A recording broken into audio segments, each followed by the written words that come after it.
Estás escuchando Milenio 3 por Aluka Nanika.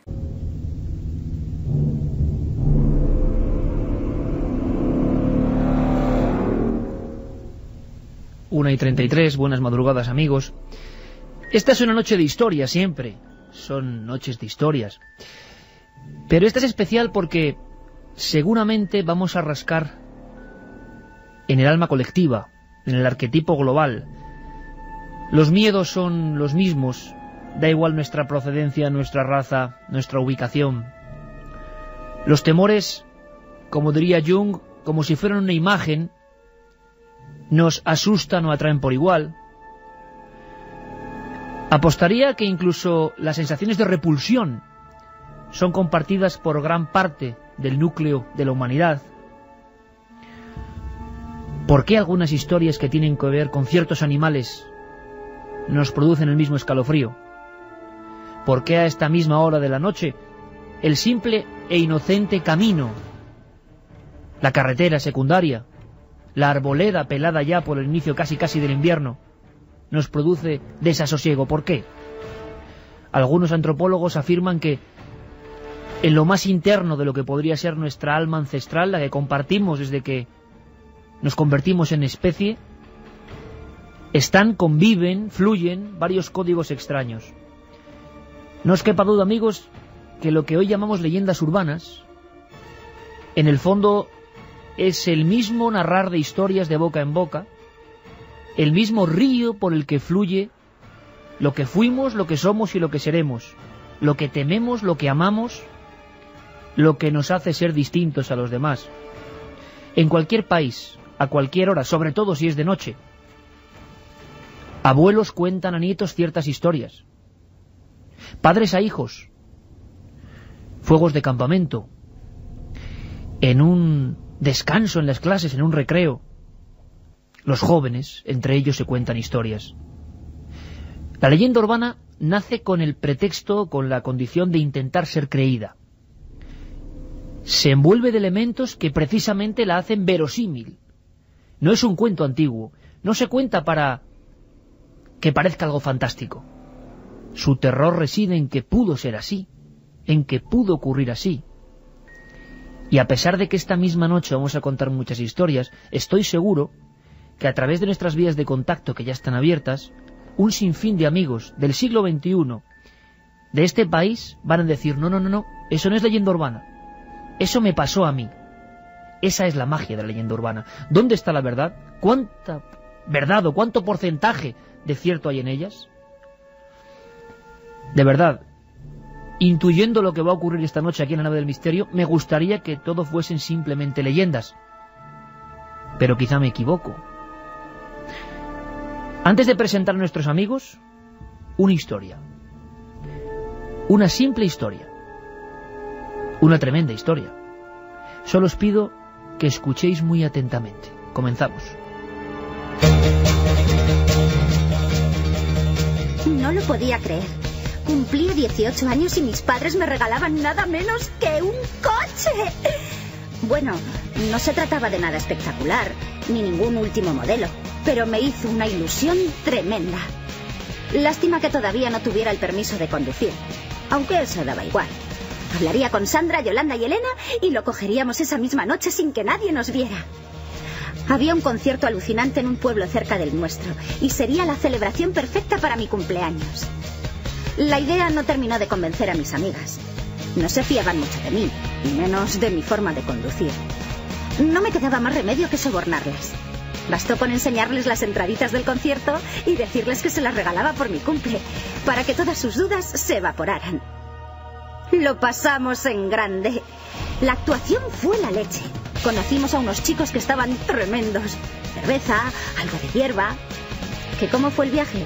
Bueno, debo reconocer que el de ida lo hice con mucha precaución, prestando atención a cualquier maniobra que fuera a realizar. Aunque, eso sí, estuve a punto de salirme varias veces de la carretera.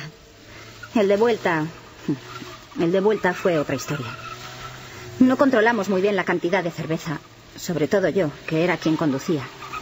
Y circulábamos por aquel camino secundario partiéndonos de risa y dando bandazos. Debía de ser el estado en el que íbamos, porque mis amigas ya ni me daban la vara por lo mal que conducía. Es más, a cada bandazo les arrancaba una nueva carcajada. De pronto, algo se nos cruzó delante del vehículo. No sé, pudo ser un gato o un conejo. El caso es que no pude hacerme con el coche y caímos dando vueltas y vueltas por un pequeño terraplén. Yo salí despedida. No recuerdo cuánto tiempo estuve allí tumbada. Solo guardo algunas pocas imágenes en mi memoria.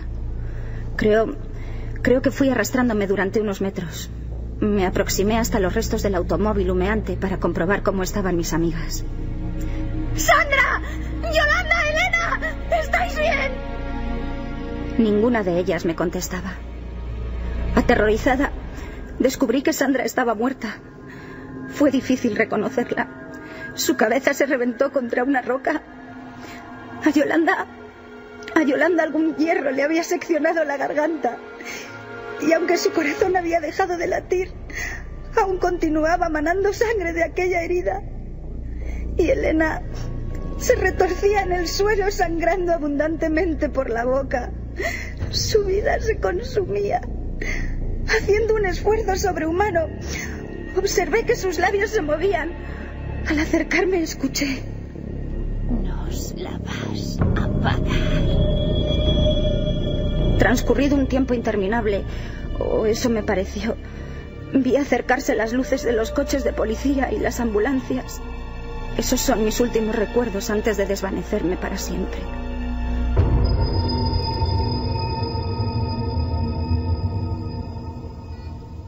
Han pasado varios meses desde aquel accidente y soy consciente de que continúo en el hospital. Aunque nadie parezca darse cuenta a mi alrededor, he descubierto que fui la primera que murió en aquel terrible accidente. Pero mi alma aún no se ha despegado de mi cuerpo. Mis pulmones y mi corazón funcionan automáticamente a través de una máquina. Oigo el susurro lejano de los pitidos de los aparatos y creo ser consciente de que una sonda me suministra el alimento. No sé cuánto va a durar esta agonía. Por un lado, desearía abandonar mi cuerpo terrenal y descansar definitivamente. He visto el túnel y la luz me ha proporcionado mucha paz. Pero por otro, cada noche se presentan ante mí aquellas que fueron mis amigas. Su aspecto es el mismo que tenían después del accidente. Sandra provoca mi pánico con su cabeza aplastada y su mirada perdida. Me juran, con voces repugnantes, que no son a las que estaba habituada en vida, que cuando muera me arrastrarán de los pelos hasta el infierno. Y allí me machacarán hasta que no quede ni un trozo de mis huesos. Las escucho reírse con sus carcajadas huecas.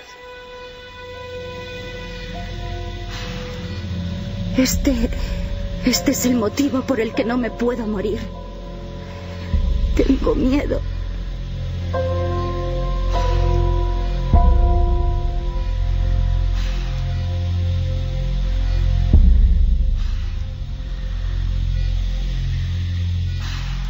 Milenio 3, Iker Jiménez, en la SER. 1:43. Tampoco es casual que esta noche y no otra suenen estos compases que nos pone nuestro querido amigo Juanma Frasquet. Alan Parsons, hace 33 años, le puso música a la mente atormentada de un hombre que pudo haber escrito esta historia, Edgar Allan Poe. En el fondo, los terrores que atenazaban la mente de Edgar eran los mismos del siglo XX y siglo XXI.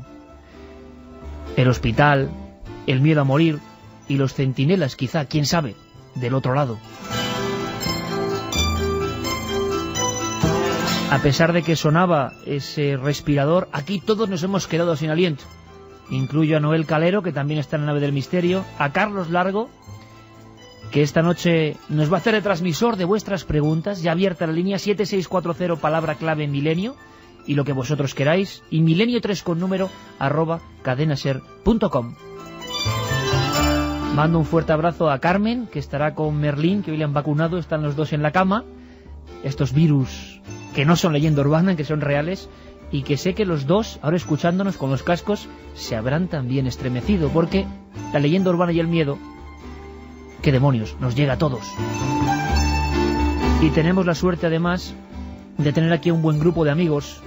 Por cierto, don Alberto Granados, buenas noches. ¿Qué tal? Muy buenas noches. Ya le echaba yo a usted de menos aquí. Y a vosotros también, estas tertulias, mucho. Estos cafés de última hora. Estas historias en la mente de Teo Rodríguez también, combinándolas con tu sapiencia. Sí, la verdad que hay que dar la enhorabuena a los actores, a los que han puesto las voces, ¿no? De los actores de la cadena SER y bueno, a Teo, que también ha echado una mano en todo esto, y a Merayo, bueno, pues a todos los compañeros que se han volcado, ¿no? Porque tengamos unas cuantas historias esta noche, ¿no? Oye, esta historia es la chica que en su imprudencia mata a otras chicas y se le representan a los pies de la cama del hospital, ¿no? Y tiene miedo a pasar el umbral. Mi pregunta es lógica, la que estarán haciéndose todos los oyentes. ¿Hay algo de verdad? ¿En esta hay algo de verdad? Bueno, pues seguramente en algún que otro accidente de carretera, pues el que lo haya sufrido en algún familiar, seguramente habrá podido recordar o ver algo parecido a lo que ocurrió en una noche determinada, cuando una joven imprudente, pues con las amigas y dejadas llevar por el alcohol o por la diversión, pues han tenido un accidente, ¿no? Y en el que a lo mejor la persona que ha sobrevivido es precisamente la que ha tenido ese accidente, ¿no? Hay quien diría, Ajá. O sea, si esto tiene un análisis psiquiátrico, psicológico, que es el complejo de culpa, ¿no? Que se aparece una y otra vez, claro. Y sobre todo lo que al final intentan todas las leyendas urbanas, traerte un mensaje, ¿no? Una advertencia. En este caso, pues obviamente, pues el asustarte para que tengas cuidado de no conducir borracho, o que tengas cuidado con la carretera, que tengas precaución. En fin, siempre llegan ese mensaje aleccionador, pues para que lo tomes en cuenta, ¿no? O sea, que en ese aspecto sí que son como el cuento medieval, el cuento del Renacimiento, una moraleja, y vaya moraleja. No hace falta decirlo, pero si esta noche estáis conectando con la SER y estáis conduciendo, esta historia también sirve para decir que mucho cuidado al volante, por favor. Hablamos esta noche de leyendas urbanas, caramba, porque tenemos un clásico, todo un clásico. Yo te felicito, Alberto, de verdad. Estamos Gracias. Disfrutando muchísimo con tu libro, Leyendas urbanas, entre la realidad y la superstición. En la portada, ya me contarás por qué, una mujer de blanco detiene los focos neblinosos que avanzan en la noche de un vehículo. Ahí está gestándose la eterna y gran leyenda urbana. Vamos a sortear, luego Carlos Largo irá pasando por aquí haciendo la crónica de los mensajes en el 7640 y en los mails. 5 ejemplares, tiramos la casa por la ventana, sí, Alberto. Leyendas urbanas, casi 300 historias. Pues sí, la verdad es que, y se han quedado muchas en el tintero, ¿eh? Yo creo que a lo largo de la noche seguramente nuestros queridos oyentes, esa familia que tenemos en Milenio, van a aportar más de uno, ¿no? Y seguramente a través de ese 7640 pueden contar también esas leyendas que a lo mejor no son tan conocidas. Hay algunos que dicen, bueno, esta no está incluida. Bueno, obviamente ha habido que hacer una pequeña selección de 200 y pico leyendas urbanas, ¿no? De las cerca de 400 o 500 que casi había, ¿no? Pero sí es cierto que luego cuando las pasas a papel hay muchas de ellas que por la crudeza del mensaje que tienen y demás nos han podido incluir. Pero aquí podemos contarnos. Y bueno, pues muchas de ellas que hay gente que va conociendo y me van contando y que al final pues se irán ampliando, ¿no? ¿Ya hago una apuesta? Venga. Aquí esta noche hay mucha gente que dice que le pasaron, y lo peor, que puede que sea verdad realmente. Hombre, tú acuérdate que el principio de todo esto fue la Pandilla Sangre que hicimos en este programa. A partir de ahí a mí me dio un vuelco todo lo que yo tenía pensado, porque esa noche empezamos a ver testimonios de gente que habían visto a la Pandilla Sangre, que les había ocurrido cosas parecidas, incluso nos llamaron de un taller de coches que habían tenido un accidente. Ese vehículo que circulaba sin luces. Sin luces, y que si tú le avisabas con una ráfaga de largas, pues daban la vuelta en un rito de iniciación y te perseguían hasta matarte, ¿no? Bueno, pues aquí tuvimos testimonios en ese SMS de gente que decía haberse cruzado con esa pandilla o de haber sufrido algo similar, ¿no? En algún momento, ¿no? Entonces, a partir de ahí yo dije, pero bueno, ¿qué tienen esto? Estuvimos indagando, ¿te acuerdas? Llegamos hasta la Policía Municipal de Almería, que era el matasellos que llevaba ese fax o ese mail que llegaba a todos los correos electrónicos. Nos dijeron que aquello no existía. En fin, fue una pequeña investigación que a mí me llenó mucho. Y bueno, también después de haber leído a nuestro querido compañero que está ahí con nosotros también, y bueno, todo eso me removió un poquito por dentro y dije, me apasiona. Me acuerdo además que llegué a la redacción y le dije a Santi Camacho, que es el que está con nosotros, le dije, Santi, me vas a perdonar, pero yo esto quiero hacerlo, ¿me das permiso? Creo que además él me dijo sin ningún problema y tiré por adelante.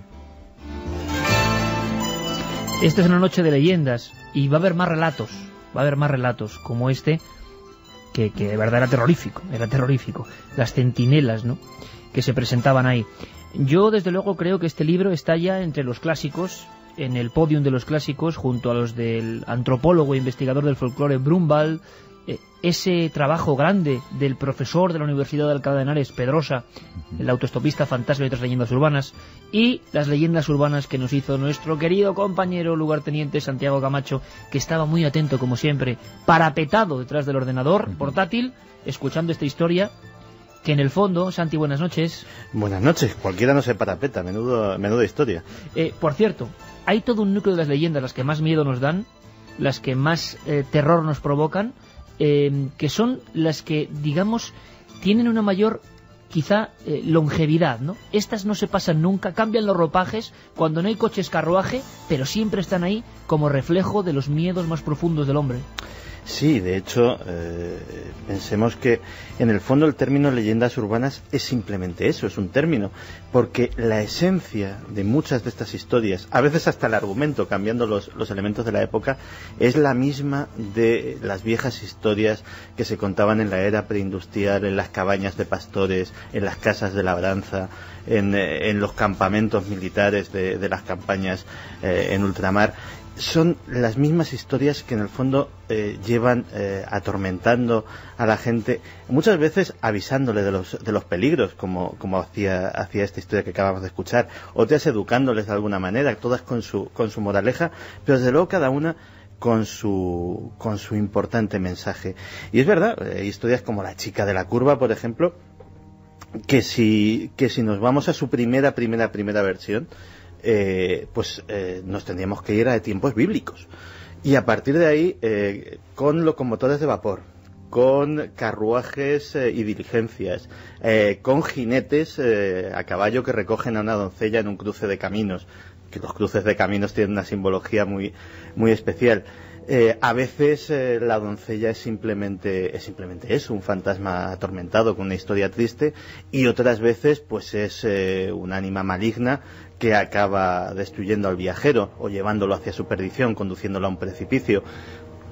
Pero efectivamente la esencia de la historia es la misma, y esas son precisamente a lo mejor las más llamativas, porque nos pueden hablar mucho de nosotros mismos, de nuestras raíces, de nuestra esencia como especie.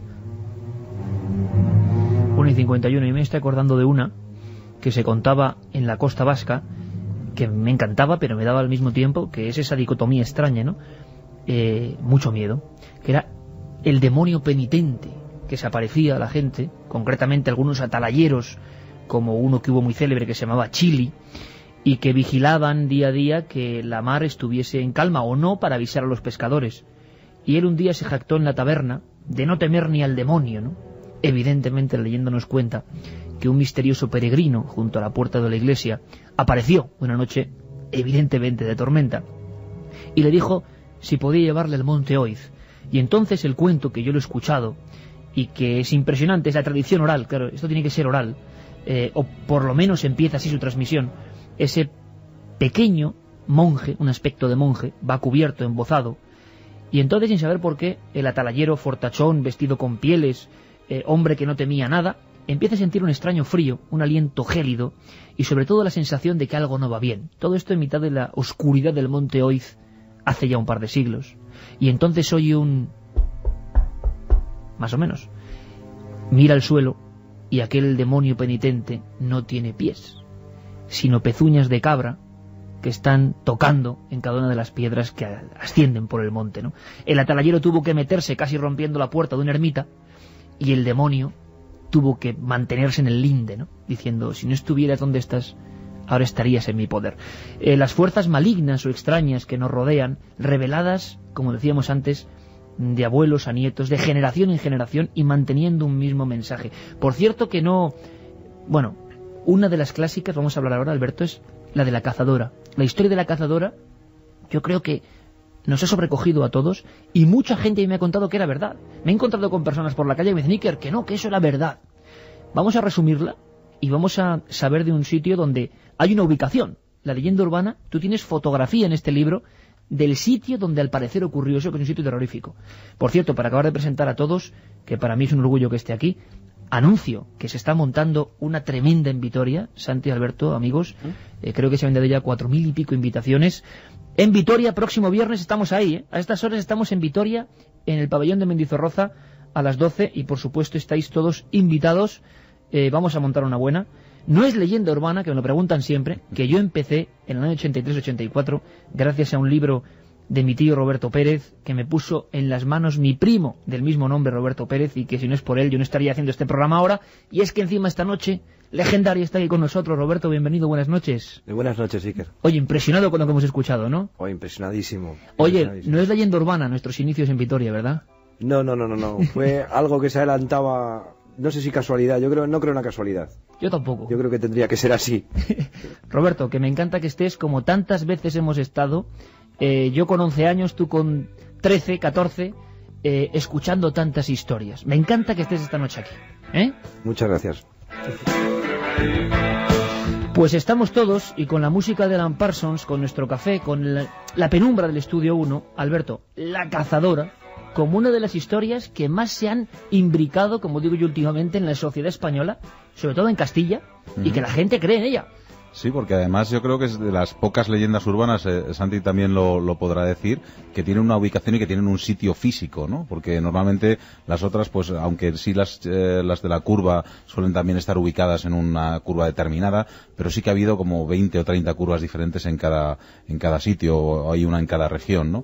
En este caso sí que era una discoteca, la discoteca Androides, que hemos hablado en alguna ocasión. Nombre bastante propio, por cierto, para la historia. Sí, de Talavera de la Reina, y una discoteca que existió en la década de los años en los 80, y era una discoteca bastante tenebrosa, ¿no? O por lo menos había mucha rumorología al respecto, ¿no?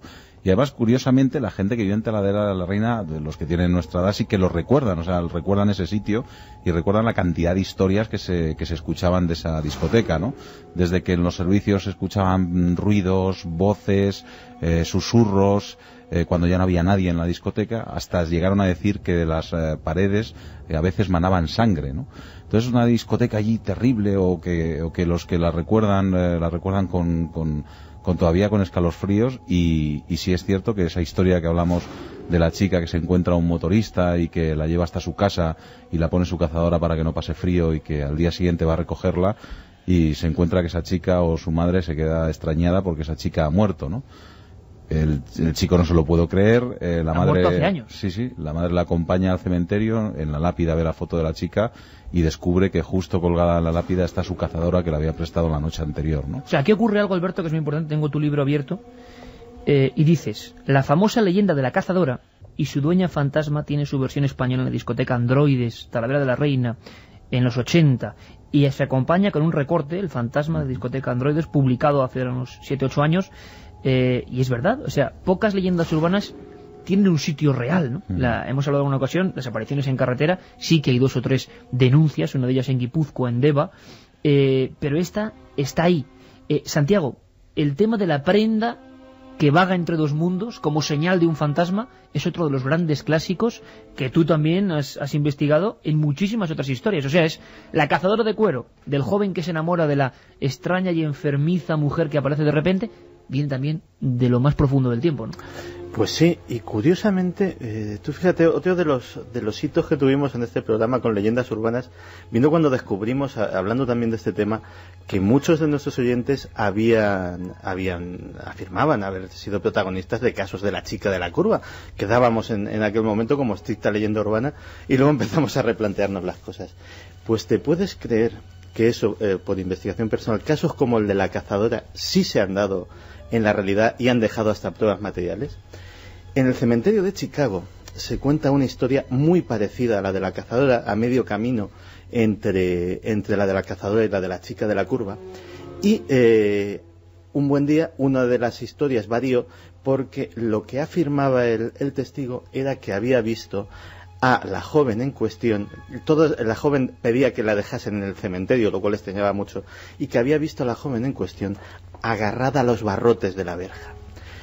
Pues bien, al día siguiente, las marcas de las manos, y eso lo puede encontrar cualquiera de nuestros oyentes en internet porque están las fotografías, las marcas de las manos de la joven estaban impresas indeleblemente en los barrotes como grabados con hierro candente.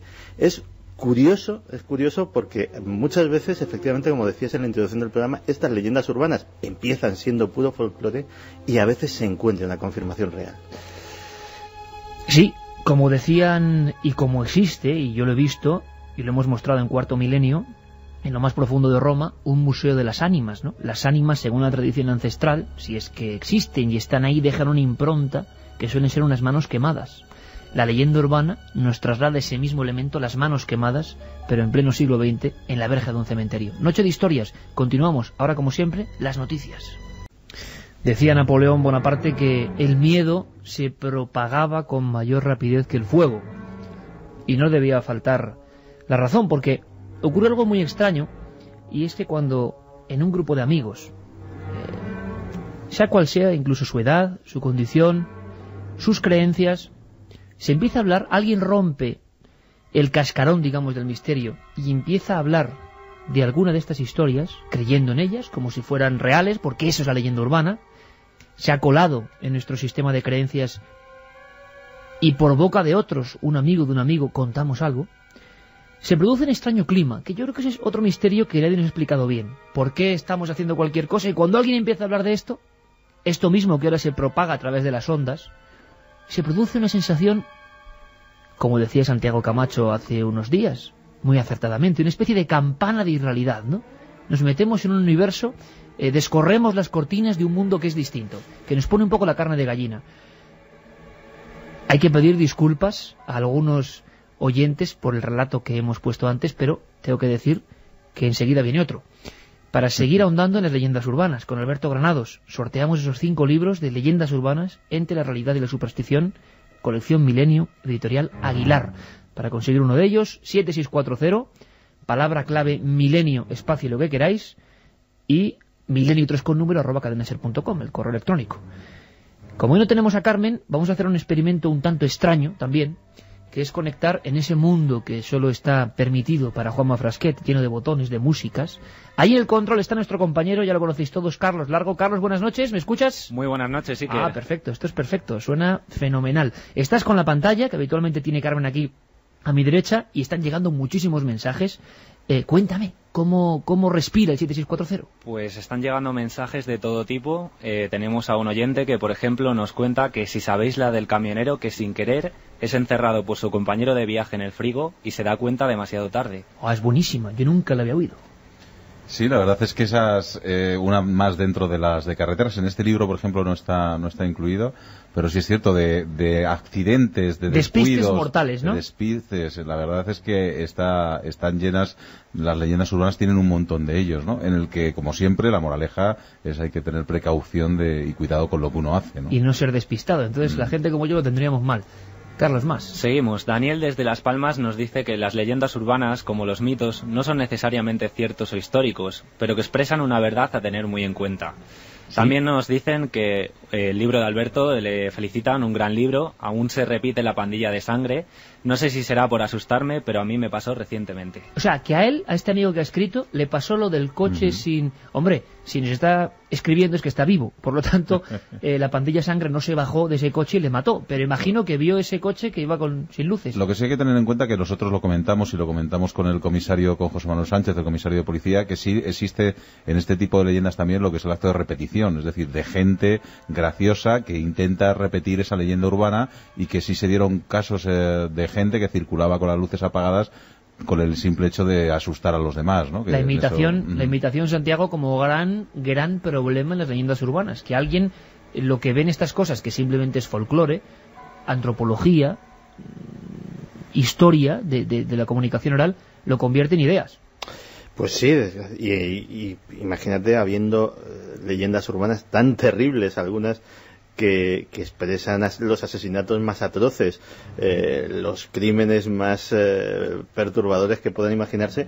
Pues desde luego tener ahí esa inspiración. Fíjate que incluso el cine contempló esa posibilidad. Hay una conocida serie de películas de terror que se llaman precisamente así, Leyenda Urbana, que contemplan la posibilidad de que un asesino en serie se inspire en estas leyendas urbanas para escenificar sus crímenes, lo cual, mientras esté en un argumento cinematográfico, bien está. Sí, que se quede ahí en la pantalla, que se quede en la pantalla. Desde Gran Canaria también nos dicen que si se ha dado algún caso de algún psicópata que haya hecho real alguna leyenda urbana terrible. También nos dicen saludos a todos y en especial a Carmen. Sí, que hoy está ahí custodia de esa leyenda urbana, de Merlín, pequeño perro que también nos estará escuchando, como decíamos antes. Sí que ha habido bastantes, por desgracia, no solo con leyendas urbanas, sino con noticias cotidianas, ¿no? Elaborando códigos, elaborando planes de ataque a sus víctimas por lo que ha visto en un programa de televisión, por ejemplo. Alex nos dice también la clave de las leyendas urbanas es que detrás de ellas siempre hay algo real. Lo apasionante es conocer esa verdad oculta. Vale, algo real, con un sí o un no, ¿siempre creéis que hay algo real en las leyendas urbanas? Yo creo que siempre no, pero sí es cierto que rozan en algunos momentos algo parecido o, bueno, se le da una interpretación diferente, ¿no? Pero, hombre, algún mensaje llevan seguro, pero reales todas no son. Y eso que dije un sí o un no, Santiago. Pues yo también me voy a extender un poquito. A veces, algunas de las más pintorescas pueden tener verdades ocultas. Fíjate que siempre se menciona como prototípica lo de los caimanes en las alcantarillas de Nueva York. Pues en los años 30 hubo una cacería de caimanes en las alcantarillas de Nueva York, que de hecho dio algún tipo de fruto. Con lo cual, evidentemente, se contaba como que ahora mismo aquello es un ecosistema peligrosísimo lleno de caimanes, pirañas y toda clase de cosas, que evidentemente no es cierto. De hecho, el sistema de alcantarillado de Nueva York, el grueso de la correspondencia que recibe es preguntando si estas cosas son verdad, curiosísimamente, pero hubo una época en que en un oscuro periódico neoyorquino de aquella época, un periódico local, pues sí se recogía esta noticia. Vamos con una batería, Carlos, 7640, vamos con varias opiniones de los comentaristas de Milenio 3. Seguimos con John Ander, que nos dice que su padre decía que cuando conducía de noche en el camión se le aparecía un señor con gabardina y sombrero. Hombre, el hombre de la gabardina y el maletín, clásico donde los haya. Juan Ángel nos dice que en el cruce de la carretera entre Ceuchal y Villafranca, en Badajoz, se aparece una chica que se mató allí en un accidente de tráfico. Sí, señor, y además la provincia de Badajoz es pródiga en este tipo de encuentros. La historia de una portuguesa atropellada se quedó con el bautismo de la portuguesa, y se sigue comentando, ¿no? Nos llegan mensajes también referentes a la leyenda de la cazadora. Javi, desde Ciudad Real, nos dice que la leyenda de la cazadora se remonta mucho más atrás. Toledo, 1520, en su honor la calle de la Dama de los Ojos sin Brillo, ahí está. Vamos a ver, interesantísimo. Y Javi de Ciudad Real, con esta información, estoy seguro que es nuestro amigo Javier Pérez Campos. Me da a mí la sensación. Porque ahí en Ciudad Real, en la Atalaya, también se hablaba de una aparición de una de las enfermas que estaba en ese hospital y que se aparecía también en una de las curvas que cuando se llegaba a la Atalaya. Pues Javi es un fenomenal amigo, un gran investigador. Y por cierto, ¿cómo se llama la calle de Toledo? La calle se llama La Dama de los Ojos sin Brillo. Bueno, pues vamos a ver si nos pueden dar más información, o conectaremos con nuestro amigo Javi en un futuro para que nos cuente esta historia. Luego seguimos, 7640, ya sabéis, sorteamos 5 libros de Alberto Granados, Leyendas urbanas entre la realidad y la superstición. Y ahora os voy a hacer una pregunta breve. Ambos, los dos, Alberto más recientemente para hacer este trabajo y Santi desde hace muchos años, estáis metidos en archivos, en historias, escuchando, claro, cómo se documenta uno para acceder a las leyendas urbanas. Hoy en día imagino que también Internet es un fenómeno importante. Pero os quiero preguntar, aparte de eso, por la que más os ha impresionado dentro del mundo de las del terror. ¿De acuerdo? Del mundo del terror, si me podéis elegir una cada uno. Sí. Que os aterroricen. Un momento, Santi, un momento. Porque antes vamos a hacer un pequeño homenaje a uno de los gremios, yo creo que más nos siguen, que más nos escuchan, hombres y mujeres que trabajan en la noche, que están ahora a las 2:15 en mitad de una fábrica, en mitad de una galería, en mitad de un cementerio, al descubierto en ocasiones, con una simple linterna. Y es muy curioso. Yo empezaba con esa cita de Napoleón: el miedo se propaga con mayor rapidez que ningún fuego, que ningún arma. Imaginaos la conversación, no sé, de dos vigilantes de seguridad en cierto sitio, la influencia que puede tener en el ánimo de alguien, ¿no? Imaginaos ahora mismo que habrá miles, me apostaría a que miles de vigilantes y trabajadores de noche que están escuchando este programa. ¿Cómo suena este programa cuando uno, por ejemplo, es vigilante en una morgue, en un cementerio, en una fábrica abandonada? Porque esta gente tiene que custodiar estos sitios y no se desengancha de Milenio, ¿eh? Bueno, pues hemos querido hacer un pequeño homenaje con una de las leyendas que aparecen en el libro de Alberto. Una conversación, en el fondo, entre dos de estos trabajadores nocturnos. La escuchamos.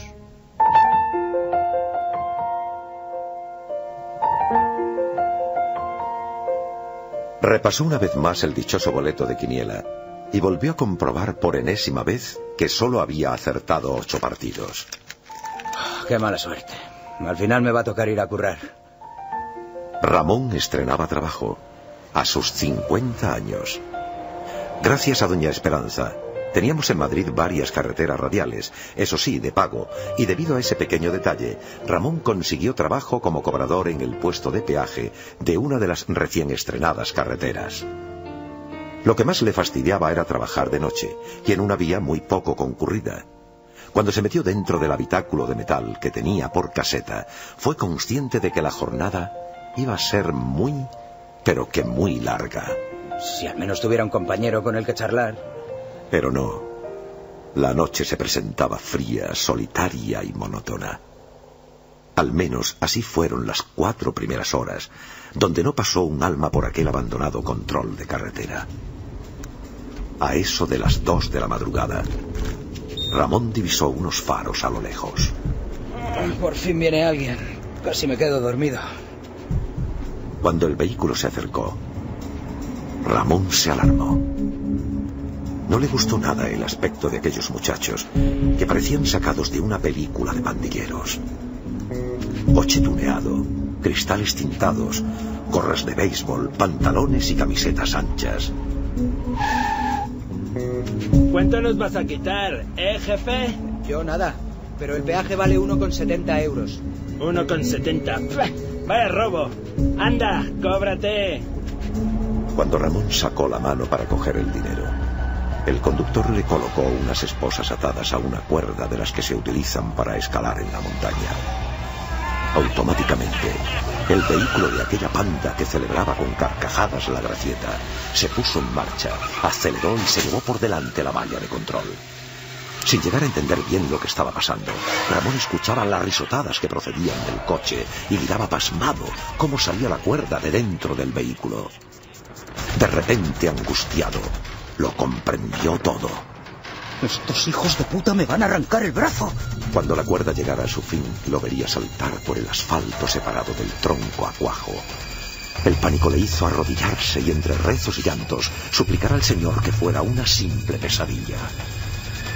Cuando se esperaba lo peor y se preparaba para el impacto, observó cómo el otro cabo de la cuerda caía desde el vehículo sin que a su brazo le pasara nada. Las luces de freno y a continuación la marcha atrás le advirtieron de que el coche venía de vuelta.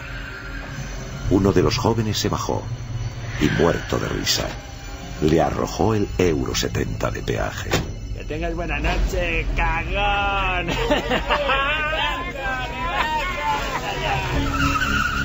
Fue la última palabra que escuchó. Poco después, despertó en brazos del compañero del siguiente turno, que intentaba reanimarle.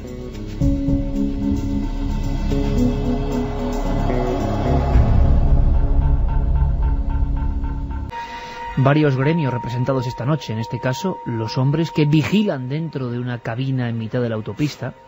Y es muy curioso porque estaba viendo los gestos de mi primo, aquí Roberto Pérez presente, asombrado. Él no había escuchado, tanto Santiago como Alberto como yo evidentemente sí habíamos escuchado anteriormente, y eso es lo que produce, Alberto, la leyenda urbana, ¿no? Ese escalofrío de decir, claro, uno cuando escucha esta historia se toca el brazo. ¿Cuánta gente se le ha tocado el brazo en España al escuchar esto diciendo, caramba, el susto de muerte? Otro de los ejemplos de la leyenda urbana que entronca con lo que os decía antes, ¿no? Algunas es que son tan terroríficas que provocan eso, un susto mortal. Sí, además lo que vemos en esta que te crea más angustia porque tarda mucho en tener un desenlace, ¿no? Porque tú te estás imaginando esa cuerda que sigue saliendo del coche y ese hombre preparándose para el impacto de cómo le van a arrancar el brazo, ¿no? La verdad es que es terrible y luego de repente, ¡pum!, aquella cuerda que sale del coche y todo el mundo parece como que respira, ¿no? ¿Y esto de dónde puede nacer? ¿Surge simplemente vía internet? ¿Ocurrió en alguna ocasión? ¿Hasta dónde se puede andar en el nacimiento de esto? Pues fíjate, muchas de ellas, como también se cuenta en el libro, pues son debidas a la tradición oral, que se han ido pasando de generación en generación. Luego, pues en cuanto llegó la imprenta, allí tuvieron un caldo de cultivo bastante importante. Muchas se publicaban en libros, en antiguos libros que la gente leía. En vez de ser una autopista, era una aduana antigua y un carruaje. Exactamente, sí, y se han ido pues modernizando. Luego pues tuvo mucho que ver pues también los periódicos, han sido gran fuente de leyendas urbanas. Muchas noticias se publicaban, pues que a lo mejor alguien había hecho un relato y un periodista despistado las tomaba como ciertas, las publicaba en su medio de comunicación como si fueran reales y auténticas. En los Estados Unidos, final del 19, fue un vergel, ¿no? Para Charles Ford y tanta gente que tomaba al pie de la letra lo que se publicaba y a veces se mezclaba ficción y realidad. Lo indudable es que esta pone la carne de gallina de otra forma. Yo os preguntaba por la más terrorífica. Santi, ¿tú te atreves a deslizarnos aquí la más terrorífica en el aspecto sobrenatural que en tus largos años de búsqueda de leyendas urbanas has encontrado? Por cierto, me decías antes que tienes ya información sobre esa dama de los ojos. Sin brillo. ¿Pero hay una calle que se llama así? Sí, hay una calle que se llama así. Y la historia es curiosísima. Le he dado una rapidísima lectura mientras oíamos el relato. Y en la página web que lo he encontrado lo relatan como leyenda de Toledo. Lo realmente curioso es que dan toda una serie de nombres propios de personajes históricos implicados. Todo empieza cuando la infanta Catalina de Austria, duquesa de Saboya, recibe esa agasajada en la capital toledana con una magnífica fiesta a la que está invitado lo mejor de la sociedad toledana de la época y del séquito que acompañaba a la duquesa de Saboya. Entre ellos estaba el consejero general de finanzas y auditor de su majestad, don Sancho de Córdoba. Don Sancho de Córdoba estaba allí y se queda prendado de una joven que parece avanzar distante entre los grupos y bueno, que tiene una belleza extraña. Sobre todo tiene unos ojos muy intrigantes, unos ojos que él define como sin brillo, pero que aún así están dotados de una tremenda belleza. La aborda con los ademanes caballerescos de aquella época, la saca al balcón a tomar el fresco y ella en un momento dado dice: ¡qué frío! Él le ofrece su capa, caballeroso como era, y se ofrece a acompañarla a su casa. Y entonces ella le dice: caballero, si me acompañáis un paso más me haréis gran ofensa, pero si tenéis la bondad de dejarme la capa, yo os daré la dirección donde la podréis recibir. Le da una dirección de Toledo y es la dirección de los condes de Orsinos. Va allí, decide no mandar a un emisario, sino ir en persona para volver a ver a la joven, y recibe la desagradable sorpresa que le recibe la condesa, y bueno, dice: no, aquí no vive doncella alguna, salvo mi pobre hija que falleció hace 2 años. Están tomando un vino y hablando del tema, pensando que los dos han sido presa de una cruel broma, cuando ve un retrato enorme que precisamente es el de la chica la doncella que había estado agasajando aquella noche. Él la reconoce, hay un pequeño altercado porque lógicamente la familia se cree burlada, y don Sancho de Córdoba se vuelve a su residencia pues muy turbado. Mucho más turbado se quedó al día siguiente, cuando un mensajero de la casa de los condes de Orsinos le trae su capa y pregunta: ¿dónde fue hallada? Dice: pues en la tumba de la condesita de Orsinos.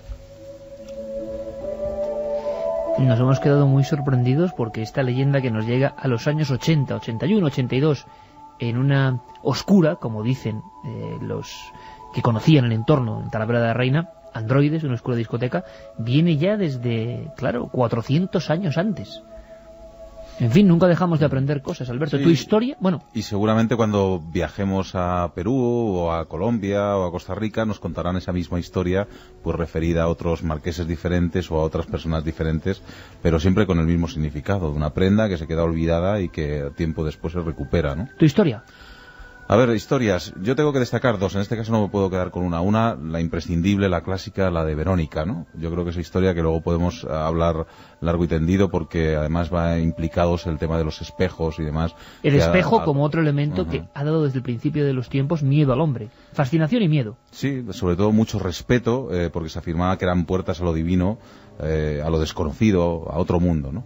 Esa sería una de las historias, la de Verónica, que luego podemos contar y que sobre todo muchos conocerán, pero ahí ha habido una que me ha llamado mucho la atención, de un perro. Llevaba mucho tiempo diciéndote, esta historia a mí me pareció muy, muy fuerte porque la podemos tomar como cercana, ¿no? De un sacerdote que tiene una perrera, y en esa perrera pues va recogiendo todos aquellos animales, todos aquellos perros que han tenido algún problema con sus dueños, que están mayores. El hombre va recogiendo un montón de perros abandonados y que le van cediendo, ¿no? Y de repente llega hasta la perrera pues un perro misterioso de color negro, llamado Lucy, que lo trae su cuidador porque había estado acompañando durante mucho tiempo a personas invidentes, y era un perro que estaba domesticado pero que se había vuelto un poco loco, ¿no? Había tenido algún accidente. Entonces lo tiene allí en la perrera el sacerdote, y el primer día que le va a acercar la comida nota como algo raro, ¿no? El sacerdote, cuando se la va a acercar la comida, se le desprende del cuello la medalla que lleva, y lleva un crucifijo. Entonces el perro se vuelve medio loco, empieza como a babear, a volverse loco, a raspar el suelo, a hacer todo, se vuelve como si estuviera poseído. Y el sacerdote se queda muy impresionado, ¿no? Y dice, qué tontería, a ver si va a ser el crucifijo. Se lo acerca al crucifijo y el perro empieza a babear, se vuelve como medio loco, ¿no? Esto le da mucho que pensar al sacerdote, pero empieza a pensar que son cosas suyas, que ha debido ser. Pero no obstante llama al cuidador de este perro, ¿no? Y le pregunta por él, dice, oye, perdona, pero es que este perro es un poco extraño, tiene una mirada muy rara. ¿Qué ha sido de este perro? ¿Por qué lo habéis traído? Bueno, este perro, dice, es cierto que ha tenido muchos problemas porque acompañaba a un ciego hace algunos años. Curiosamente, a este ciego, ahora que lo pienso, casi lo puso delante de un autobús. El ciego murió y fíjate, el perro se volvió loco, casi se comió los trozos de aquel accidente, de aquella víctima y tal. La verdad es que lo pasamos muy mal, le estuvimos manteniendo durante un tiempo y decidimos darle otro dueño para ver si la cosa mejoraba, a ver si el perro se venía arriba y estaba más animado. Pero ahora que lo estoy pensando, sí, el segundo dueño, la verdad es que tuvo un accidente extraño porque cayó por unas escaleras rodando. El perro también estaba ahí a su lado. Ahora que lo estás diciendo es extraño. La verdad es que el perro también le quisimos dar una última oportunidad y le pusimos una dueña. Estuvo acompañando a una ciega durante mucho tiempo y ya lo tuvimos que traer porque la ciega, cuando iba a coger un metro, el perro hizo un extraño giro y aquella mujer cayó al metro y la arrolló al metro, ¿no? Y la verdad es que lo hemos traído por eso, por los 3 accidentes que ha tenido, ¿no? El sacerdote empezó a pensar que no sabía si tenía razón o no, pero ese día decidió acabar con el perro. Cogió un gran plato, le puso su comida y le echó un veneno. Y el sacerdote, ya como diciendo, bueno, pues a ver qué ocurre, le acercó el plato de comida al perro y el sacerdote dijo, no sé si era mi imaginación o no, pero el perro se acercó a comer la comida y mientras la estaba comiendo me sonrió mientras me miraba fijamente. O sea, que era un perro diabólico que deseaba prácticamente irse de este mundo, ¿no? Exactamente, y que sabía que estaba comiendo esa comida que iba a ser la última que iba a tomar, pero aún así le sonrió al sacerdote como diciendo, me has pillado, ¿no? Ya no puedo seguir haciendo el mal. Caramba, Santiago. Es difícil de superar, pero... Esta es una noche como esta misma noche podía traspolarse a hace 3 siglos, ¿no? No sé, en Siena, por ejemplo, un grupo de amigos cuenta historias y algunas serían de perros amigos del diablo, seguro. Con la hoguera en el medio, ¿no? Claro. Desde luego. Pero sí hay una historia de horror, no es sobrenatural, porque a veces soy como decía el doctor Ignacio Pantoja en Cuarto Milenio, que cuando hacía las disecciones, siendo estudiante, él decía, de estos miedo ninguno, a mí me dan miedo los vivos. Evidentemente. Pues hay una que contiene una imagen tan poderosa que te puedo asegurar que me estuvo persiguiendo durante tiempo y que no debía de ser el único porque más tarde vi la misma escena reflejada en el cine. O sea que alguien debió de sentir lo mismo al enterarse, incluso sabiendo que era leyenda urbana y que no era cierto. Nos habla de 2 jovencitas, que pueden vivir en Madrid, en Barcelona, en Bilbao, en cualquier gran capital española, y que como muchas jóvenes, sobre todo ahora como están los precios de la vivienda, pues comparten una habitación. Eran jóvenes, vivían su vida, disfrutaban de las cosas buenas de la vida, y entre ellas pues del amor y de los romances. Así que tenían una clave que era dejar colgada una determinada prenda en el pomo de la puerta para saber si estaban acompañadas y que la otra, pues bueno, se perdiera un ratito, se fuera al cine o lo que tocase en ese momento. Una de ellas llegó un día muy tarde de trabajar, nos encontró la clave y entró y automáticamente escuchó pues jadeos, ruidos, roces, algo que le indicó que desde luego su compañera no estaba sola y que estaba en una situación íntima. Entonces dijo, perdón, disculpadme, pero el caso es que estaba tan cansada del trabajo que tampoco le apetecía ese decir, mira, joder, tenías que haber puesto la clave, pero yo me acuesto, me pongo los cascos, escucho música y vosotros seguid a lo vuestro, que no quiero ya saber nada. Tampoco pareció importarles mucho porque los jadeos y los ruidos continuaban. Así que dijo, bueno, pues ya mañana hablaremos y a ver qué ha pasado. Y así se durmió, tranquilamente, se puso música, se quedó dormida escuchándola. Y a la mañana siguiente la luz la despertó. Le dolían las orejas de haberse quedado con los cascos puestos toda la noche.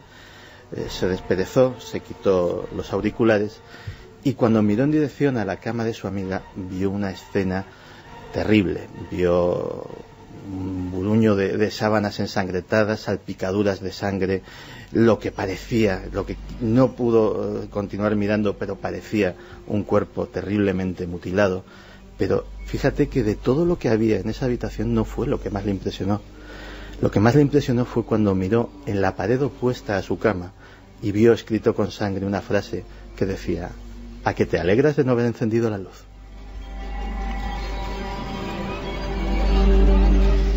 Historias tremendas, que por ejemplo esta se contaba mucho en los colegios mayores, en Estados Unidos también, pues en el fondo, ¿qué indicaban? Que las chicas no pueden irse con desconocidos a la cama. El asunto es si algunos de estos casos tienen una esencia real y algunos hay. Por ejemplo, yo estoy recordando cuando antes nuestro compañero Carlos hablaba de que, por ejemplo, nos escribía un chico, John Anders, si no me equivoco, que su propio padre había visto la figura de la gabardina con el maletín. Hace poco en Cuarto Milenio emitíamos ese diario del miedo llamado El Viajante.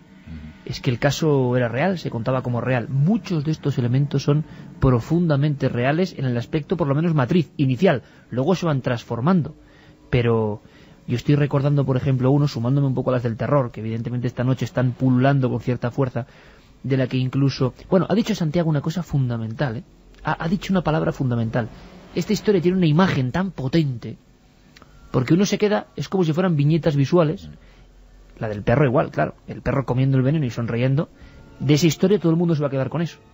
Entonces, hay una imagen que por algún remoto sistema oculto que no entendemos y que para mí es misterioso, se instala en nuestro cerebro primitivo y otras no. Otras van pasando, sin embargo algunas imágenes tienen un poder muy especial, ¿no? Yo recuerdo una historia que incluso el gran Chicho Ibáñez Serrador llevó a sus historias para no dormir, pero es que estaba basado en un caso real. Hace poco, con esa maravilla que es el DVD, que te permite recorrer viejas historias, ¿no?, de cuando tú no habías nacido, y claro, hubo una historia que contamos, en refugios perdidos en la montaña y más con nieve, hay 1000 historias, ¿no?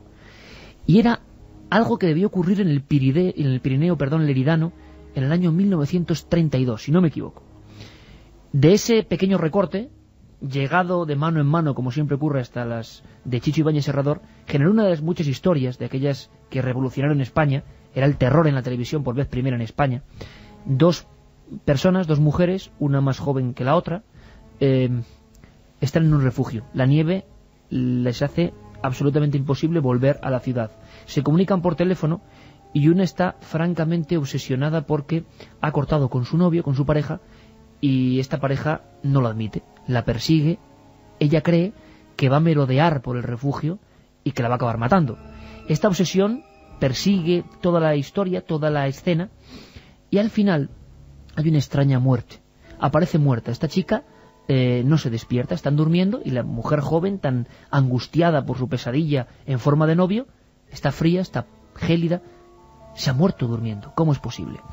Esta otra mujer no sabe qué hacer, le pueden los miedos, claro, la van a culpar a ella y la entierra en la nieve. La entierra en la nieve, esperando, quién sabe, si llamar a las autoridades y que los médicos puedan subir cuando ya haya paso libre. ¿Qué ocurre? Que pasan los días, pasan las horas, no hay ayuda, sigue nevando, plena noche, la mujer mayor oye ruidos dentro del refugio, no puede haber nadie.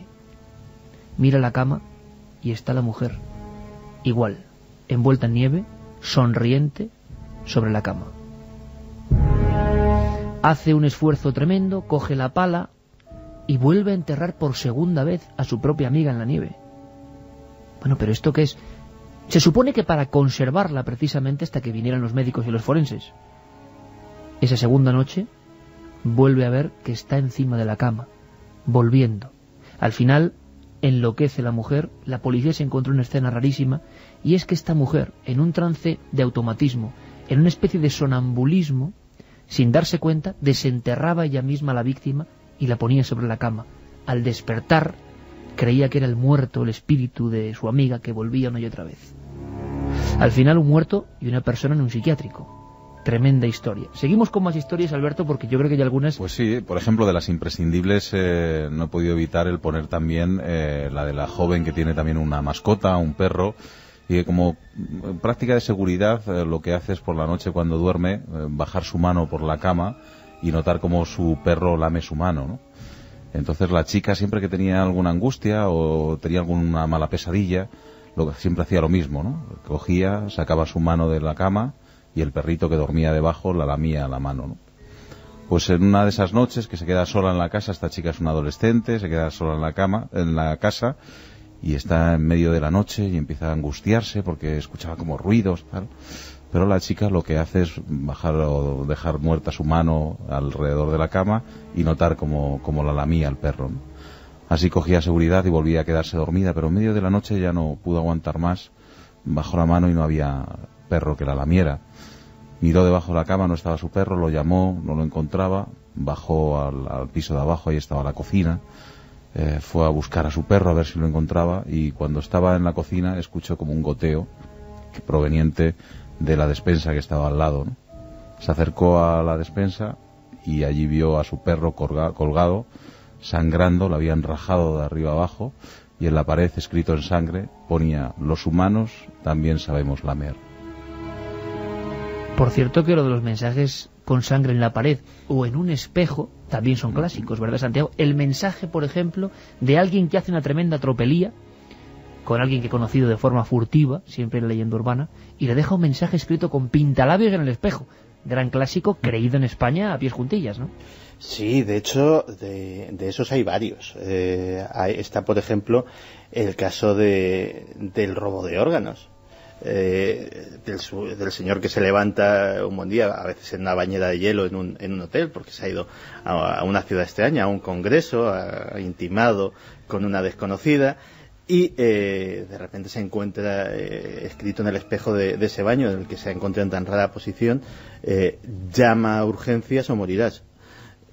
Efectivamente, el señor hace caso porque se nota un dolor tremendo en la zona lumbar, una cicatriz bastante fea, y efectivamente, pues cuando llega ese equipo de urgencias y le empiezan a poner tratamiento, pues descubren que de muy mala manera y con unos medios muy rudimentarios, aunque con anestesia, pues le han extirpado un riñón que posiblemente sería empleado para tráfico de órganos.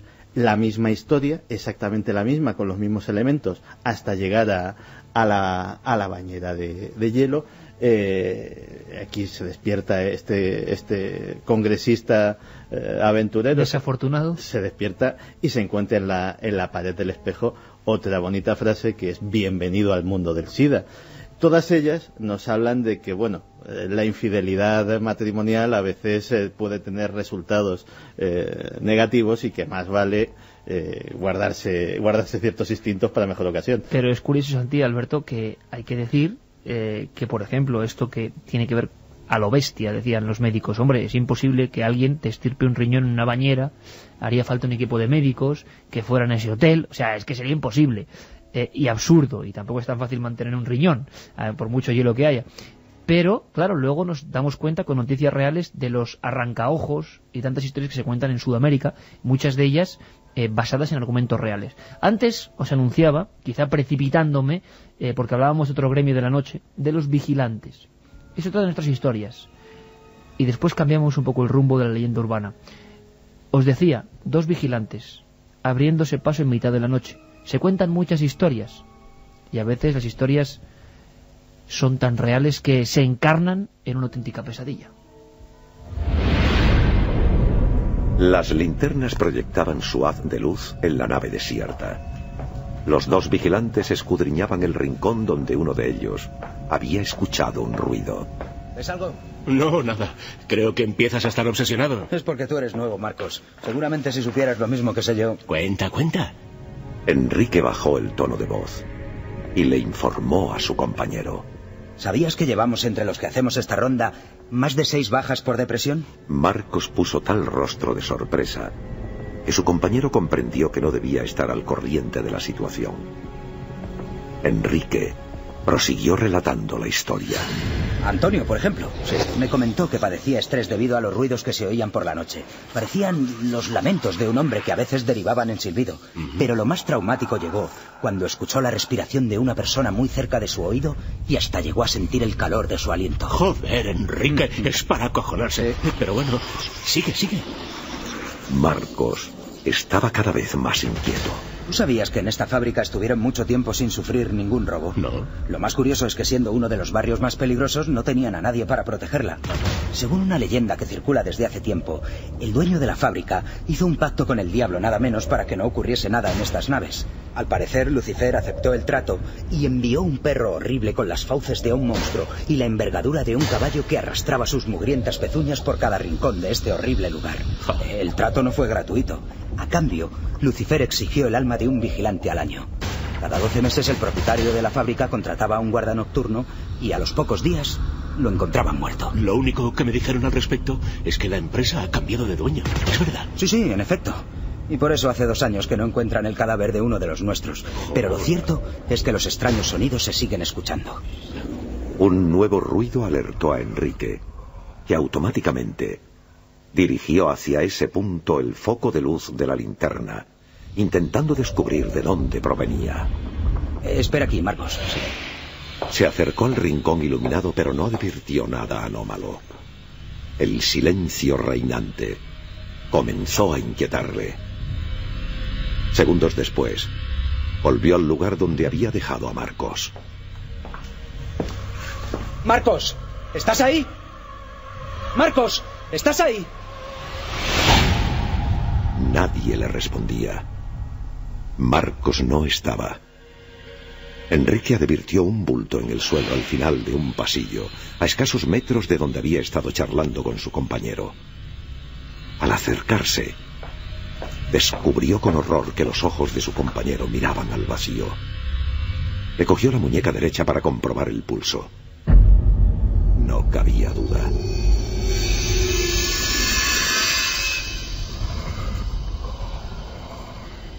Marcos estaba muerto. Lo que más impresionó a Enrique es que su compañero estaba cubierto de sangre, con el cuerpo repleto de profundos cortes que parecían hechos por las garras de una terrible bestia.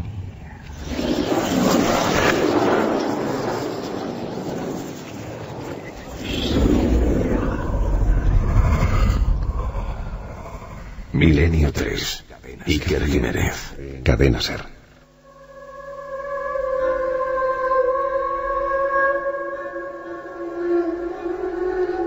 Juanma Frasquet, con su sonido siempre idóneo en el momento justo. Y tú sigues repasando, Alberto, y un sonido extraño también. 2 amigos, 2 trabajadores, el miedo que se contagia, que es el principio propulsor de la leyenda urbana. ¿Qué se nos queda en la mente? ¿Qué se nos queda en ese cajón desastre, esa caja de Pandora que tenemos ahí en la parte trasera de nuestro cráneo, ¿no? Sobre todo en esa zona? Se nos quedan imágenes que nos han impactado y que permanecen ahí. Las leyendas urbanas saltan sobre esas imágenes porque saben que así se van a perpetuar.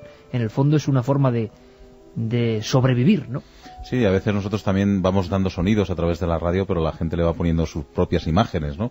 Por eso muchas veces cuando nos dicen que asusta más a veces o la televisión o la radio, yo creo que asusta más la radio porque cada uno instala en su mente lo que quiere ver, ¿no? Y si hablamos de monstruo, ahora mismo a cada uno le llega su monstruo particular a la cabeza, ¿no? Y esa imagen de las linternas en la oscuridad, mirando, eso yo creo que nos ha pasado a más de uno cuando hemos hecho un paseo por el bosque y hemos ido con una linterna y tan solo lo que vemos es un pequeño círculo, no sabemos lo que está ocurriendo y escuchas un pequeño ruido y mueves la linterna y ves algo que se ha movido, pero de repente suena por el otro lado y tienes que volver a mover la linterna, ¿no? Yo creo que pocas películas, por ejemplo, que fue muy criticada, como todo lo que tiene éxito, yo recuerdo, entre la vasta producción del mundo del terror, pero la impresión que a mí me produjo cuando vi por vez primera La bruja de Blair, que simplemente era un bosque y no había nada más, y la sensación de perdido en el bosque, desde los ojos, desde la visión subjetiva de ese que lleva la linterna. Y me pareció que daba más miedo que muchas cosas. Desde luego, porque necesitamos ver, necesitamos conocer, necesitamos crear nuestro espacio de seguridad, y el ver a lo lejos nos da seguridad. Cuando solo vemos lo más cercano, no sabemos muy bien lo que hay al otro lado. Yo creo que eso pasa también a muchas personas con el tema, por ejemplo, del mar, ¿no? El estar en un sitio donde no puedes ver lo que ocurre por debajo, ni a 2 metros siquiera, eso a mucha gente les asusta, ¿no? Dicen los especialistas, Alberto, que el hombre es un animal diurno, está constituido y construido para funcionar de día. En mitad de la noche, lo hemos hablado alguna vez, ¿no? En la antigüedad, cuando había esos caminos y se transitaba con un candil, bueno, voy a contar una brevísimamente porque se me ha venido a la mente. Ahora Carmen, que nos estará escuchando, se estará acordando. Estábamos en la isla de Ibiza. Es que tú fíjate que... No sé si la he contado, porque me entra el complejo de abuelo cebolleta a veces, pero estábamos en la isla de Ibiza. ¿Esto es leyenda urbana? No, es verdad, pero si lo contara de cierta forma yo, daría lugar a la leyenda urbana. Y un gran futbolista, amigo nuestro, que estaba en el mismo hotel, que es en las montañas de la zona norte, perdido del todo, nos cuenta una historia que era real y que me impresionó. La mujer de un futbolista, no voy a decir el nombre, angustiado nos contaba que se despierta en mitad de la noche, está en el baño, la luz tenue del baño conecta ya con lo que es el dormitorio del matrimonio y ve a su marido, evidentemente tumbado en la cama. Pero es que lo que asegura, y no estaba soñando, es ver una mujer sentada a los pies de la cama con una especie de capa antigua y un candil, como una imagen de otro tiempo. Luego supieron que el lugar donde estaban era un antiguo psiquiátrico, hablamos de Inglaterra, que había sido reformado con casas de lujo, y que otros muchos amigos habían tenido experiencias parecidas. Bueno, pues esa noche, tiene explicación, pero es exactamente lo que tú decías. Nuestro coche, de noche, descendiendo por esas carreteras, unas carreteras absolutamente apartadas de todo, arboledas como las que salen en la portada de tu libro, impresionados porque nos habían contado esa historia de la mujer del candil. Y vemos, en un lateral de la carretera, esto me ha pasado a mí, imagínense por favor, los oyentes, mi cara. 35 minutos después de estar escuchando esto, a unos kilómetros de allí, bajando por mitad del monte, ve una mujer con un candil cuadrado antiguo vagando por la carretera, de noche. Solo vemos el candil y luego la figura. Bueno, claro, ahí no te sales de la carretera, pues porque Dios no quiere, ¿no? Pero vamos, ¿qué ocurre? Que era una mujer que con sus hijas, aparentemente, pues había tenido algún problema en casa, con la luz, y se trasladaba con un candil a otra casa. Y justo la casualidad de que tú escuches esa historia justo esa noche y que te encuentres en la carretera con eso. Eso podría generar, si no descubro el origen, pues una leyenda urbana, ¿no? La oscuridad como núcleo, como sopa primigenia donde se maneja la leyenda urbana, ¿no? Sí, sobre todo lo que hemos estado viendo, pues utilizar varias cosas que te van a quedar instaladas en la mente y que te van a dejar asombrado o pensando en ello durante mucho tiempo. Y hay una cosa que yo sé que a ti te da mucho miedo, que son los muñecos, las muñecas de porcelana. Y a ti. Que a mí también. Y entonces hay una historia que a mí una leyenda urbana que a mí me ha llamado mucho la atención. Bueno, me dan respeto. Sí, que da mucho respeto y que además si uno se pone a visualizarlo como si fuera una película, yo creo que les va a asustar más todavía, ¿no? Porque esa mujer que está sola en su casa, que se va a ir a una fiesta por la noche y está sentada en su cómoda y se está preparando para marcharse, empolvándose la cara y demás, y decide ponerse una mascarilla de estas que utilizan muchas mujeres, pues que al final es como una especie de crema, pero que empieza a ponerse dura y que al final queda pues como si fuera prácticamente de cerámica. Esa mujer está en ese proceso de ponerse la mascarilla. Cuando la mascarilla empieza a endurecer, ella ya se le empieza a quedar la cara como más encogida. Es una mascarilla verde fluorescente, se empieza a poner pues cada vez más rígida, y en ese momento cuando ella está sentada, empieza a escuchar como ruidos en su casa. Dice, algo está ocurriendo aquí. Imagínate esa mujer con la mascarilla puesta, que no se puede casi mover, sentada en el sofá, sentada ahí en su cuarto, y los ruidos cada vez más fuertes, ¿no? Se da cuenta de que han entrado en su casa a robar. Ella está sola en casa y lo único que hace es, el instinto primero que se le ocurre, esconderse en el armario. Se esconde lentamente en el armario para que no le escuchen, y ese ladrón que entra en su dormitorio empieza a rebuscar por los cajones y de repente abre el armario y ve una cara fosforescente que es como si fuera una máscara, con los ojos que se están moviendo dentro. Este hombre recibe tal impresión que se queda casi desmayado, ella se desmaya y cae encima de él, y él se golpea la cabeza y queda tendido en el suelo. Cuando esta mujer se recupera, pues imagínate, ¿no?, con toda la mascarilla todavía puesta, se da cuenta de que aquel ladrón ha sufrido un golpe y que se ha quedado desangrado durante todo el tiempo que ella ha estado encima de él, ¿no? O sea que la máscara le salvó. Esta quizás sí que sea un origen real, una noticia real que luego os he ido contando. Santiago, más historias. No, es que hay orígenes reales. Mira, yo he tenido la fortuna de que una persona muy querida para mí durante muchos años trabajó como inspector de una empresa de seguridad privada, y pues su misión era asignar destinos, hacer una ronda todas las noches entre los diferentes servicios para comprobar que todo iba bien, que la persona estaba ocupando su puesto, que no había habido novedades, etcétera, etcétera. Y lógicamente pues cada una de esas visitas pues muchas veces pues generaba pues un café, un cigarrillo y un rato de charla. De esos años te puedo asegurar que obtuve historias reales, o al menos que se contaron de primera mano como reales, no leyendas urbanas del amigo de un amigo, sino casos que estábamos hablando de una población pequeña, no estamos hablando de una gran capital, una población de unos miles de habitantes, pero no en absoluto una gran ciudad, y que aún así generaba solamente eso, una cantidad de historias extrañas, de servicios que no quería nadie, que se los asignaban a los novatos porque nadie quería estar allí. De hecho, y a lo mejor en unas semanas o en unos meses te damos una sorpresa, una de ellas se la conté a nuestro gran amigo del programa, José Gregorio González, porque lo tiene muy cerca y lo puede investigar. Ahora mismo digo, pues mira, esta historia es como es, y es sobre una habitación maldita de hotel. Otro gran clásico. Y efectivamente, el problema es que le pude dar, y no te voy a adelantar nada porque a lo mejor termina siendo tema de Cuarto Milenio, le pude dar datos de hotel, datos de la habitación, sucesos para mirar en hemeroteca, y a lo mejor de ahí sale una gran historia. ¿Siempre en la misma habitación? Siempre en la misma habitación. En fin, es un ligero viaje por un libro que se podría decir algo así como bruñido, o sea, denso en historias. Son 300 páginas, 300 prácticamente leyendas urbanas de todo tipo. Yo quería hablar hoy de leyendas que en alguna ocasión hemos tocado con Santi, leyendas evidentemente de personajes famosos, leyendas de la comida, leyendas de drogas, leyendas de viajes, leyendas de coches, leyendas de mil cosas, pero claro, es imposible, lo trataremos. Vamos a ver si hacemos algo especial para el programa. Quizá podamos ir tocando como píldoras algunas leyendas con imágenes de esas que se quedan en la mente más profunda.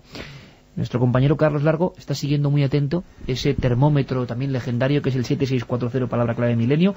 Por cierto que me decían que prácticamente, bueno, a tope lo de Vitoria. Para cualquier información, próximo viernes día 23, tenéis ya la pantalla, nada más entrar, de ikerjimenez.com, www.ikerjimenez.com. Ahí nuestro compañero Guillermo León tiene toda la información con un solo clic para la gente que además quiere ir desde fuera de Vitoria. Carlos.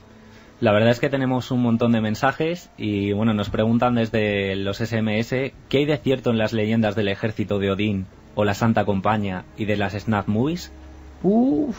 Vaya tema, ejército de Odín, que se sigue contando en Suiza, que hay antropólogos que trabajan sobre él, que se aparece como una Santa Compañía un poco terrorífica de guerreros. La Santa Compañía, hemos hablado aquí de ella evidentemente, y sobre Snap Movies, pues sobre Snap Movies... Yo sigo pensando que no existen, ¿no? Vamos a ver, el consenso películas donde se mata. Sí, el consenso de los expertos es que efectivamente no existen como un mercado subterráneo pues como puede ser el de la pedofilia, por ejemplo, otro triste ejemplo. Pero ello no quita para que algunos psicópatas, algunos perturbados y algunos asesinos hayan grabado en vídeo, generalmente para su propio disfrute, sus fechorías, y esas películas efectivamente sí existan, afortunadamente, cuando ha sido capturado, pues custodiadas con motivo para incluirlas en el sumario y poco más por las fuerzas del orden de los diferentes países, y luego automáticamente destruidas cuando este señor aquí ha sido condenado. La leyenda pone ese grupo de personas riquísimas que ven las películas y pagan por ellas, ¿no? Digámoslo así. Patricio desde Murcia nos dice: ¿habéis oído la de la reclusa que quiere escapar de la cárcel, convenciendo al enterrador y acaba con él enterrada viva? Este es un clásico. Es una derivación del Conde de Montecristo, pero claro, está muy bien, sí. Incluso Edgar Allan Poe, El entierro prematuro, también habría que leerlo. Isabel desde Pamplona: ¿y esa de la mujer que aparece muerta después de comer una salsa llena de huevos de arañas? Hay Dice que tiene clásicos, aracnofobia. Fíjate, de esos animales tenemos... Hay uno horroroso, que es la pobre mujer que cree que está embarazada y finalmente lo que da a luz es un horrendo pulpo. Porque los huevos del pulpo son microscópicos. Santiago tiene que contar esto al final, langosta, ¿no? Para llevarnos, para llevarnos con una sensación agradable, ¿no? Un horrendo pulpo. Esto es como en el libro de Alberto, que viene en la fase ya más distendida, ¿no? Porque hemos metido un poquito de eso de que cierta compañía de comida rápida, la leyenda urbana decía que eran los principales proveedores, no, que pedían solicitadores de globos oculares de vaca para sus hamburguesas. Sí, porque decían que se ponían las hamburguesas, incluso algunos decían que lo utilizaban como espesante para los batidos. O sea, imaginaros la cantidad de terneras que tendrían que haber matado para conseguir tantos espesante ojos, de batido oculares. Con globos oculares. La leyenda urbana es capaz de eso y mucho más. Carlos, vamos rápidamente con los 5 ganadores. Mañana si quieres repasamos más, porque ha habido un montón de historias y algunas de ellas darán para una investigación seguro. Muy rápidamente, los ganadores de hoy del libro Leyendas Urbanas de Alberto Granados son Juan José Royán Blanco, que nos mandaba un correo electrónico y nos decía: saludos, el caso de la pandilla Sangre y lo que habéis comentado de reproducir las leyendas urbanas es más habitual de lo que se cree, pues incluso yo mismo me he cruzado por la carretera con ellos. Segundo ganador, Carlos Fernández, nos decía: leyenda urbana no sé, pero sí popular la del perro que descubrió las minas de carbón en Peñarroya, Pueblo Nuevo. El can se llamaba Terrible. Eva también nos decía: la leyenda de las calcomanías infectadas con extraños virus. Grande. Con 11-12 años mi padre me las prohibió. Hoy me muero de miedo, pero sois un vicio. Lourdes desde Madrid nos decía: ¿hay alguna leyenda urbana de apariciones en Madrid Centro? Por ejemplo, la Plaza Mayor, el Palacio Real, muchas, etcétera. las contaremos. Vamos rapidísimo, Carlos. Y el quinto ganador, Pablo, las leyendas urbanas, ¿quién las empieza a contar? ¿No será que algunas veces un granito de arena se hace muy grande? Pues seguro que también, ¿verdad, don Alberto? Desde luego, lo que hemos dicho, una pequeña cosita que al final uno le va poniendo vida propia y termina siendo una historia impresionante. Oye, qué felicidades, que vamos a disfrutar mucho con tu libro. Gracias, Carlos, gracias, Juanma, gracias, Roberto. Gracias Alberto y gracias Santiago, por supuesto. Mañana mucho más, todos aquí juntos, como siempre, para sobrecogernos y ante todo, para aprender algo que antes no conocíamos. Esto es La Nave del Misterio. Milenio 3, hasta mañana.